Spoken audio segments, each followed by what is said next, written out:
வாழைப்பழம் நாம் அன்றாடம் எடுத்துக்கொள்ளும் பழங்களில் ஒன்று. இவை நன்மை பயக்கும் விஷயங்கள் தான் என்ன என்று தெரியாமலே தினமும் நாம் எடுத்துக்கொண்டிருப்போம். அதுல rich in fibre and potassium சொல்லுவாங்க. பாத்தீங்களா, அந்த பொட்டாசியம் எதுக்காக பயன்படுகிறது என்று பார்ப்போம். அதாவது நம்ம பாடியில பிளட் பிரஷருக்கு ஹார்ட் மிகப்பெரிய பங்கு வகிக்கும். இந்த பொட்டாசியம் நீங்க கொண்டால் உங்களோட பிளட் பிரஷரை நல்லா மெயின்டைன் பண்ணும். அதே மாதிரி ஃபைபர், அதுல நல்ல ரிச் கண்டென்ட் ஃபைபர்.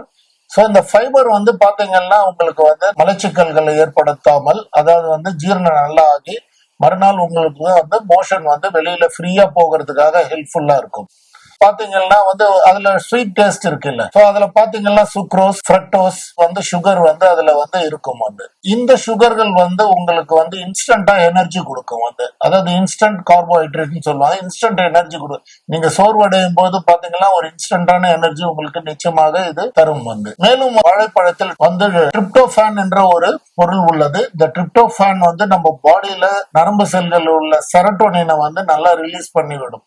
அதனால் உங்களுக்கு ஈக்குலிபிரியத்துல மெயின்டைன் பண்ணும். மன அமைதிக்காக உங்களோட மூட மன அமைதியை நோக்கி அழைத்து செல்லும். மேலும் பாத்தீங்கன்னா உடலில் கால்சியம், எலும்புக்கு கால்சியம் எடுத்து செல்லும் வேலையை அதிகரிக்கும். சோ வாழைப்பழம் தினமும் நாம் உட்கொள்வது நல்லது. முக்கியமாக ஒரு கேள்வி எழுப்புவார்கள், அதாவது சக்கரை வியாதி உள்ளவர்கள் இந்த வாழைப்பழத்தை எடுத்துக் கொள்ளலாமா வேண்டாமா என்று.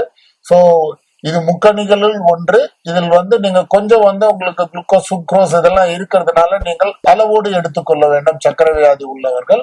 மற்றபடி பனானாவுல நிறைய பெனிஃபிட்ஸ் இருக்கு. தினமும் நீங்கள் எடுத்துக்கொள்வது உங்கள் உடல் ஆரோக்கியத்திற்கு சிறந்தது.